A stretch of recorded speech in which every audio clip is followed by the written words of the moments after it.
go back to the first one, and then we'll move on. All right, an atom. Smallest particle into which an element can be divided and still maintain properties of that element. All right, so we talked about how cells are the smallest unit of living things, correct? Yes. Okay. Atoms are not actually living, okay? But an atom is the smartest particle that you can have. Smartest. I keep saying that. It is the smallest particle that you can have that still behaves like a thing. Okay? So, for example, let's pretend that this atom is an atom of gold, for example. Okay? Beyond this, if we tried to get smaller than just this one atom of gold, it would no longer behave like gold. Okay? This one atom would still be shiny like gold. It would still be malleable like gold. It would still be conductive like gold. It would still be a metal. But if we get smaller than that and we begin to take apart the atom, it no longer behaves like gold. It's no longer shiny, no longer conductive, no longer malleable, etc. Okay? Let's pretend this is oxygen. Okay? We know that oxygen is a gas at room temperature, right? It's pretty unreactive. Okay? This atom of oxygen will behave like oxygen until we get smaller than that. Okay? Now, do we know of things smaller than an atom? Yes. Okay? There are subatomic particles in here that we're going to discuss here in just a minute. But if we get smaller than just an atom, it no longer behaves like that element. Does that make sense? Okay. So, the word atomos, then, is the Greek word for indivisible, which is where we get the word atom from. Okay? When back in the day when scientists and philosophers were first beginning to think about atoms and the smallest units that make up all non-living things, they thought, okay, there must be something that once you get so small, you can't get any smaller. Okay? And they were right to an extent. We now know that you can further divide an atom into smaller particles, but you cannot, it would no longer behave like that atom. Okay? So they are right, though, that an atom is indivisible in that once you get smaller than that, it will no longer act like that thing. Does that make sense? Okay. That's where atomos comes from. It's the Greek word for indivisible. And that's where we get the word atom from. Connor? The smallest particle that we know of is quarks. Smallest, you mean? I said small. You said smartest. Why is it smaller? I know. Yes. Yes.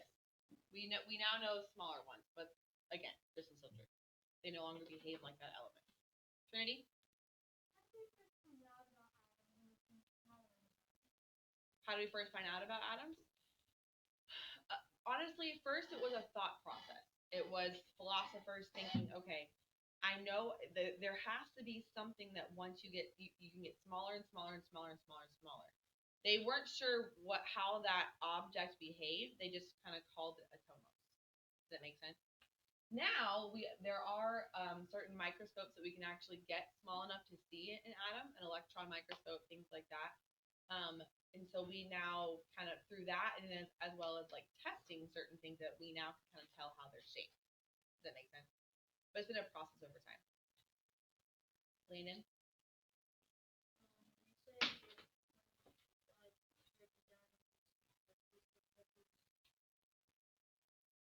Okay, so your desk, for example.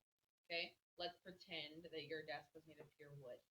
No, let's pretend it is. Okay. If we put it under like a microscope and begin to kind of separate the different molecules that are making up your desk, we could probably find some molecules of plastic. We could find some molecules of cedar or whatever the wood is. We could find some molecules of laminate. We could find some molecules of glass, maybe. Who knows, right? But then we could then take those ingredients and divide them further into, okay, this is made out of molecules of this and this. Okay, well, these molecules are made out of atoms of this and this. Does that make sense? That's what I mean by kind of dividing it into what makes it up. Yeah.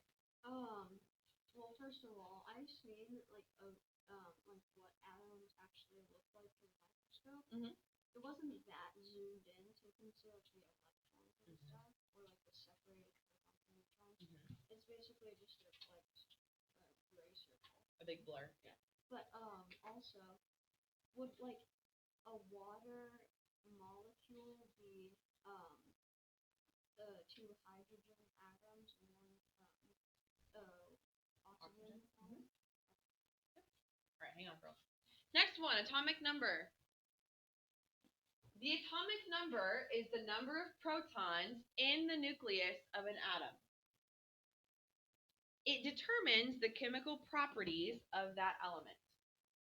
Okay, again, copy that down and then I'll explain it.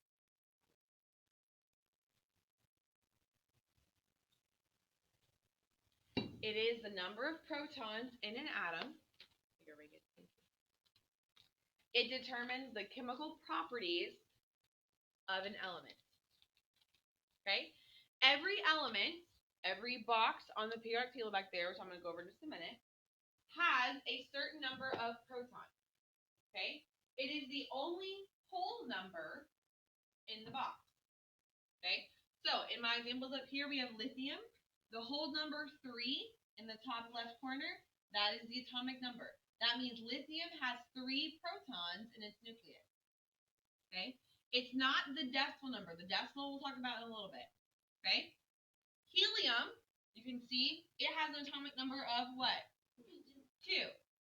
Not 4.0026. That's different. We'll use that later. This is the atomic number. Now, in this box, it's in the center. Sometimes it's at the center bottom. It might be the bottom right. In my table back there, it's in the top right. Okay? But the atomic number always tells you how many protons are in that atom. Okay? Let me turn this back so I can talk about the table. They can't really see you. All right. So, on the table back here, okay? In my table, it's the blue numbers. All right? So, these blue numbers represent how many protons are in the nucleus of that element. So, in one atom of sodium, okay, for sodium, how many protons are in one atom of sodium? 11. Now, if I could go and add one more proton to that proton, to that atom, to the nucleus, if I could add one more proton to the nucleus, I would no longer have an atom of sodium, I would have an atom of magnesium. You see how it goes from 11 to 12? Okay, that's why.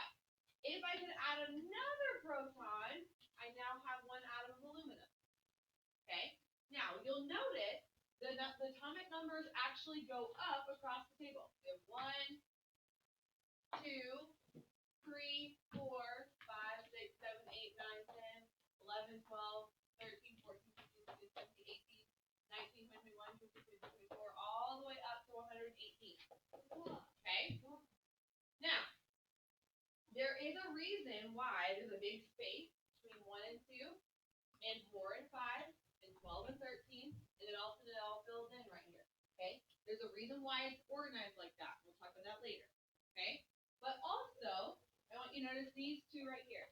Okay? This one says LA-LU, has the number 57 through 71. This one has a symbol AC through LR, numbers 89 to 103. Okay? This is the lanthanoid group. This is the actinoid group. Okay? The lanthanoid group, what this means, is actually down here.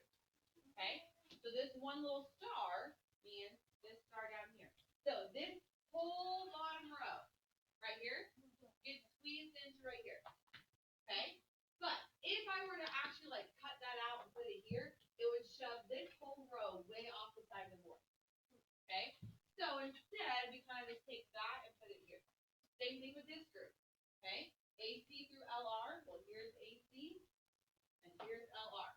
Okay? So this group gets shoved in right here as well. Okay? Now, it works out because this little row altogether has similar properties as does this one. Okay? So it works out that way, and it also makes the table a little easier to read all the time. Does that make sense? Okay? Now, I will also tell you that up through number 20, so from 1 all the way up to 20, there's a pretty good pattern and a rule of things that it follows. Once you get past that, things get a little more complicated. Okay? So we're gonna learn it still, but I just want you to know that the rules are followed very well up until 20. Okay? Once you get to 21 and on through, you get kind of messes things up a little bit. Okay? The rules change sometimes. Caleb? When I talk about the decimal numbers, I can see that some numbers don't really have the decimal. Like the in parentheses? Okay. So let me explain that. Let me first start with talking about the color of the symbol. Okay? On my chart, any of the symbols that are in black are elements that are solid at room temperature.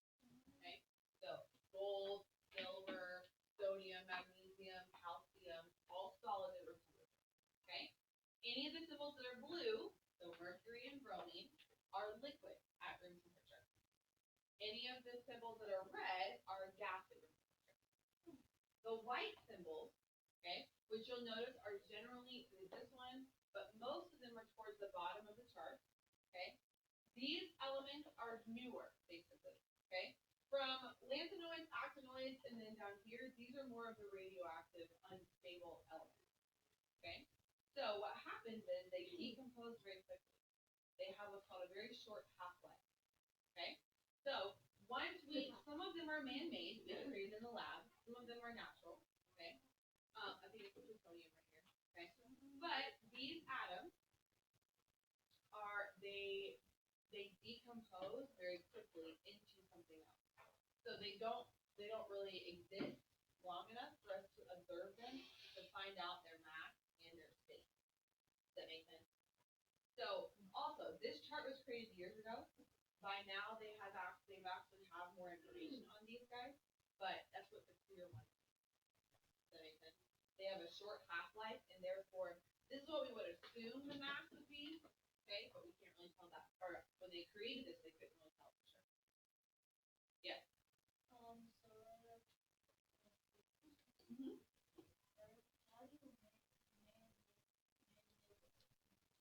There's a movie Iron Man. He creates an element that big, like electron gun, basically. You fuse a bunch of protons into one nucleus and release it.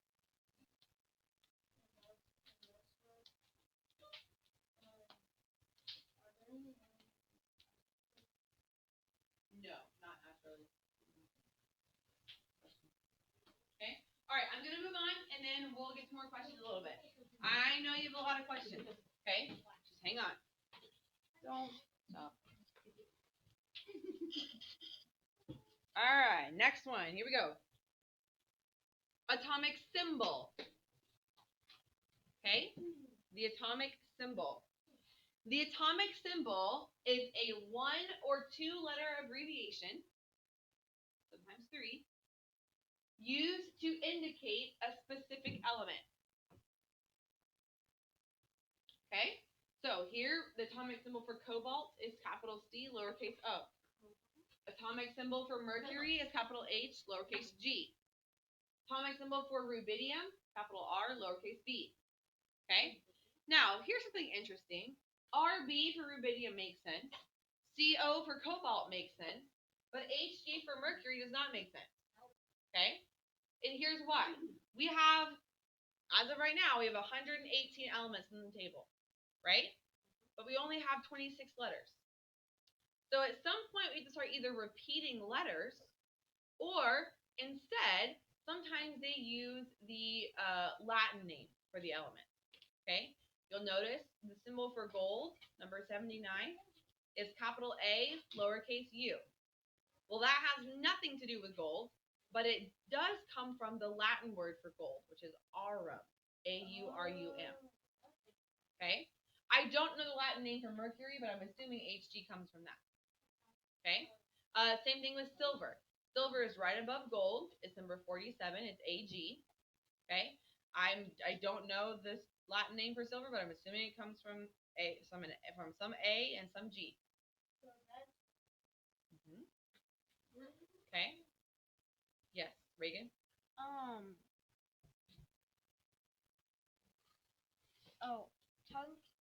Tungsten. Mm-hmm. The element its symbol is W because I think it's like a Latin word for strong or something, or maybe it's the Latin name for it. Mm-hmm. But I think it's because they used it for like cannons and was the only thing that would go. It That would could make it. stay in. It would be able to resist a lot of heat. Mhm. Even, like it would burn up, but it wouldn't, melt. All right, one more, then we're gonna move on. We didn't move on to ask the question yet. Bella? Okay. So, I get that for mercury, it's a lot more, but there's no Yeah, I'm assuming sometimes they just decide to use that one. There are a lot of M's though. So you got MN, MO, MG, MD. Yeah, true. Shh, excuse me. Excuse me. And also, on the picture of the atom, is it actually colored like red and blue and like sky blue? No, that's just the picture. No, yeah, it's just clear. We color it so obviously we can see the different parts. Oh yeah, but even in like something like gold or Mhm. colors and stuff. I believe so. All right. Next one, electrons. Electrons. Electrons are negatively charged particles that spin around the nucleus of an atom. We discussed before when we learned about electricity that electrons are constantly moving. Even though in pictures or in diagrams we can't show them moving in a picture, right? But we do usually show them with either some kind of movement. Okay? This is probably the most common way to show an atom. All right. When I draw a model, I usually draw, however many protons with a plus sign, neutrons, and then I usually draw my electrons on a dotted line. Okay. There's not actually a line they're on, like there's not physically a line, but there is a particular path they tend to follow. Okay, while spinning around the nucleus. So once you write that though off to the side, I also want you to put a parentheses with a negative sign. Okay? I'm hoping that this will help you remember that electrons are the negatively charged particles. Okay?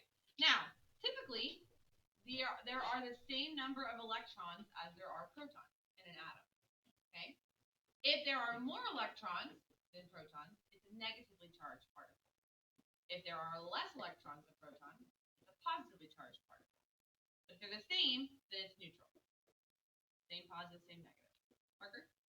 So on the atomic symbol, it says one or two letter abbreviation. Mhm. But some of the elements are there. Yeah, I said or three. Oh. The definition doesn't say that, but I said that. Typically, I can also tell you that those, like 117, 118, uninseptium and uninoxtium, they actually have different names than that. But when they were first discovered, I guess they called them just by their numbers. And they're also the only ones with letters are what Right.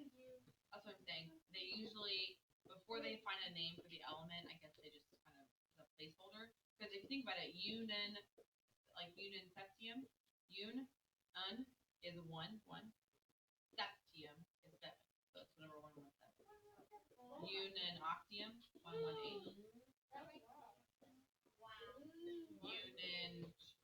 Unintrivium, UU113. Does that make sense? But they also have renamed them. Okay? Reagan. Could there be more than one electron on an orbit? Yes. Which just gets us into, not yet. Almost. Elements. An element is the simplest form of matter that cannot be broken down into a simpler substance. Okay? An element is something that exists purely as that atom. For example, gold, over here on the left. If you look at gold under an electron microscope, you could actually see the individual atoms, you would only see atoms of gold. Okay? You wouldn't see atoms of gold and a little oxygen, a little hydrogen, a little silver, a little tungsten in there. It's just pure gold. Okay? Silicon is the one here on the right. It's the same way. Okay? If you look at silicon under a microscope, you will only see atoms of silicon, which is number 14 back there. Okay? You'll notice there is not an element for water back there. Okay? That's because water is made of hydrogen and oxygen. It's not an element. Okay? You'll notice glucose is not back there. Okay? That's because glucose is a combination of carbon, hydrogen, and oxygen. Okay? In order for something to be an element, it has to exist as just atoms of that element, not a combination of all kinds of different ones. Does that make sense? Mhm. Okay. Hannah? Like if you looked at a chunk of silver, you would only see silver. You would only see atoms of silver, yes. As like the atoms would be silver. The atoms would be atoms of silver, yes. Connor? So, what? Can you go back one? To electrons? Yeah, for one of the Well, no, silver's writing this. What's your question? because if you know those lines that are not really there with the electrons circling around. Mm-hmm. What if one of the electrons went off track and is that what happened? They don't go off track because they're pulled by a magnetic force, the protons.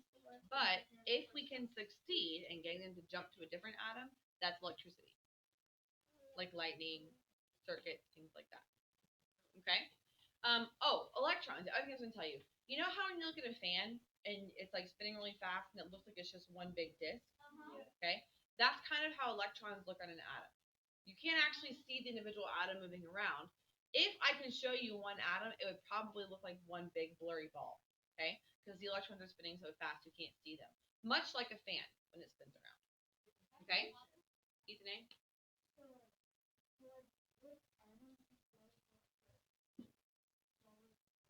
Mm-hmm.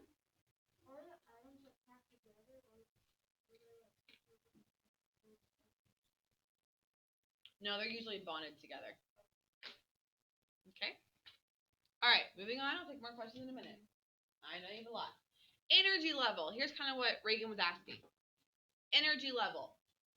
An energy level determines the electron's average distance from the nucleus. Now, there are some atoms that have, 80 to 100 different electrons. They're not all packed into one circle or one orbit, kind of like what Reagan was asking. Okay?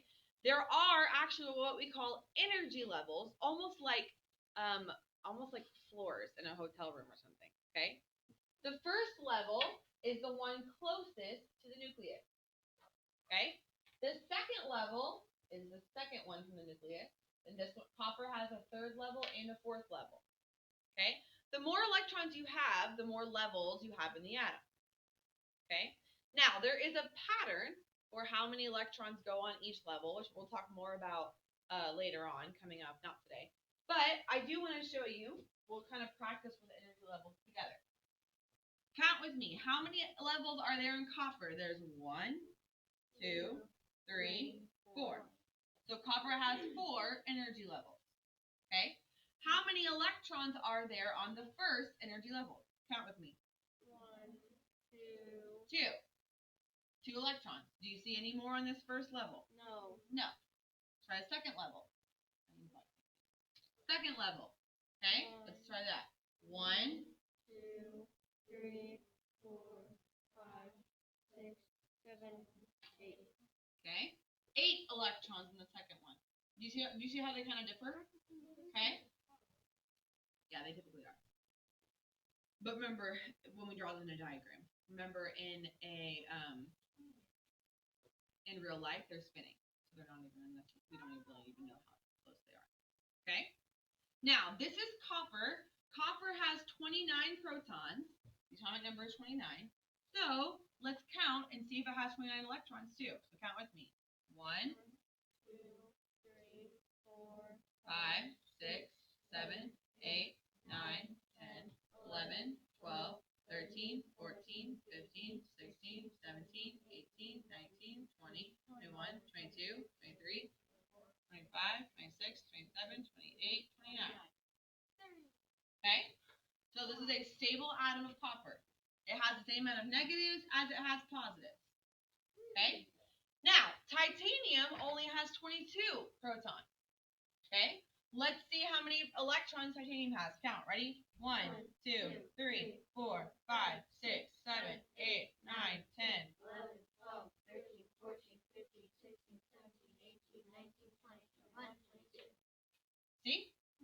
Okay? Now, the more electrons you have, the more energy levels you have.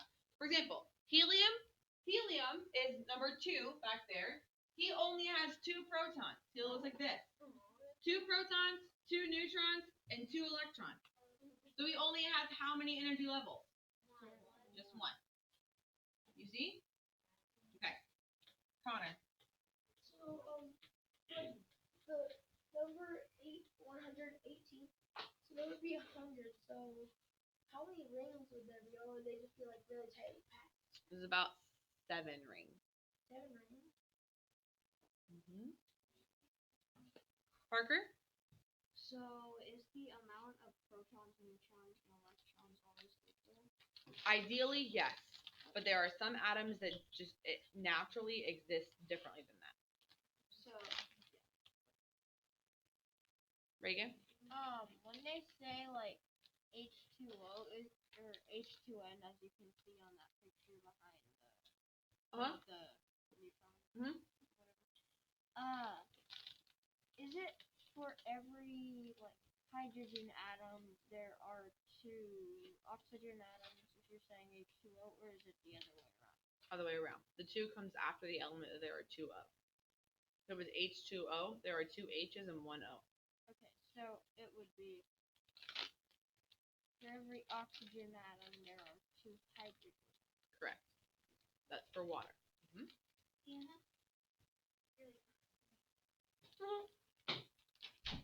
All right, neutrons.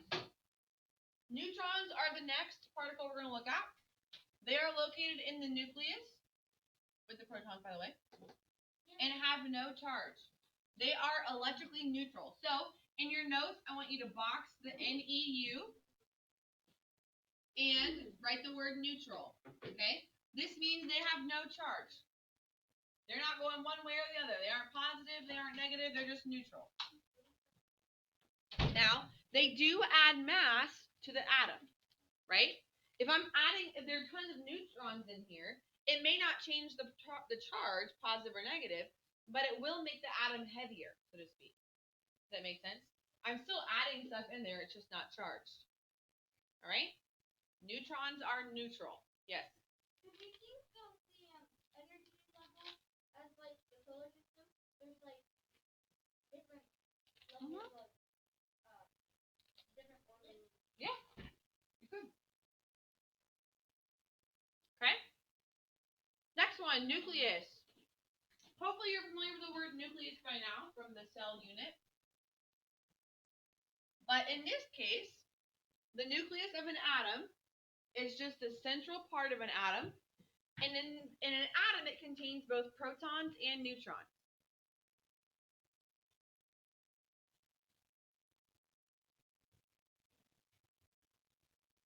Yes. Wait, so that was 5 neutrons and 4 protons. Yep. So that can happen, although typically they are equal. But it can happen where there's either more or less neutrons. How do we know there's 5 if there's 1, 2, 3, 4 that are showing? There may be more on the other side, but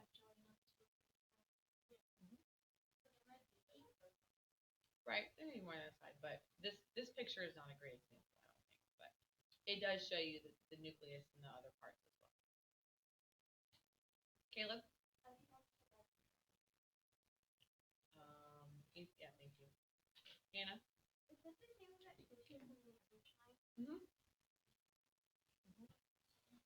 Okay. Central part of the atom that contains the protons and neutrons. All right, next one. The periodic table. The periodic table is a table of all the elements originally created by a guy named Mendeleev, a scientist named Dmitri Mendeleev. Okay? He was kind of responsible for kind of organizing all these elements that we were discovering into a table And the table is actually very incredible. Okay? The different ways you can read this, the different ways it's grouped together into categories is quite amazing. Okay? You'll see as we get more into it. But one of the things that you'll see here is this table is color coded. Okay? We will do that with our periodic tables as well. But one of the ways that the table helps us is it organizes them according to their properties. Okay? So all these blue elements here in the middle, the light blue ones in the middle, these are all transition metals. Okay? They are metals that have metallic properties, but as you move this way, they transition and become more like nonmetals. Okay? You see the neon green group here, the lanthanoid group, goes up here. They all have similar properties. The red group here, the actinoids, they all have similar properties here. All of these in light purple, this first column, except for hydrogen, this first column, those are the alkali metals. They're highly reactive. Remember the video we watched of sodium reacting with water and the big boom in the pond, right? Yes. Sodium is right here on the table. Okay? This group is highly reactive. Over here on the far right side in this kind of darker orange column, these are the noble gases. They're unreactive. They're very stable. They're chill. Okay? These guys right here are the halogens. The group right next to noble gases, a little lighter yellow on my table up here. These are highly reactive, but they're gases, not metals. You see how they kind of group like that? Okay? That's just one way to look at it. There are multiple ways that you can kind of divide and group up the different sections. Okay? But the table was created by Mendeleev. We'll get more into that later as well. Next one, property. Property. This should hopefully be easier to understand. An attribute or characteristic that is used to describe an object or thing. Okay? We talk about properties with elements in the table all the time. Based on their properties and how they behave, we'll group them in different ways.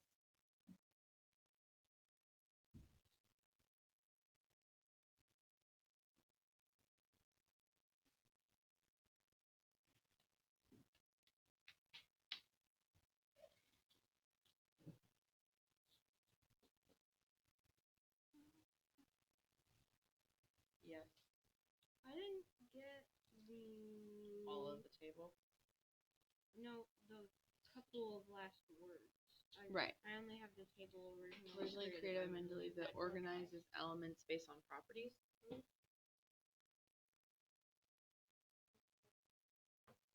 organizes elements according to their properties.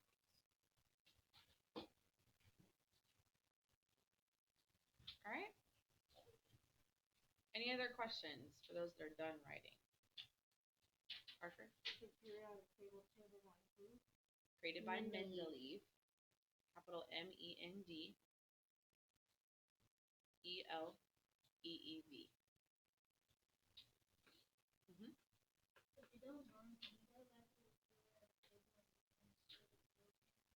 Say the colors again. Oh, the different groups. Are you wanting to write them down? You just want to see. Okay. Can I? All right. Let's see. This light pink group over here is the alkali metals. Right next to that, the purple is the alkaline metals. Okay.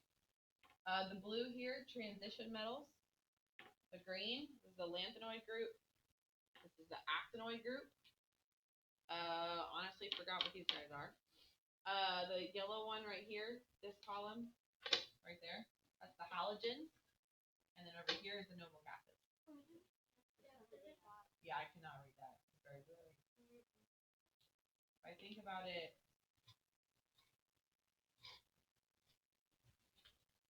yeah, I cannot. Yeah. So there's C and O, P, S, and C and S, T over there. C and O, P. In the dark blue. Here? No. Here. Yes. Yes. But why is H split off from that? Good question. I know. H, hydrogen, he's kind of a loner. Okay? He only has one proton, one electron. That's it. No neutrons, no nothing. But for a couple of different reasons, which we'll get to later, for a couple of different reasons, he goes over here in the first group, okay? But he acts like these gases. But he's kind of over here by himself. Yeah. Yes. One of the reasons why is because he's like highly reactive. Correct. That's one of the reasons why. Okay. All right. We're gonna stop there for today.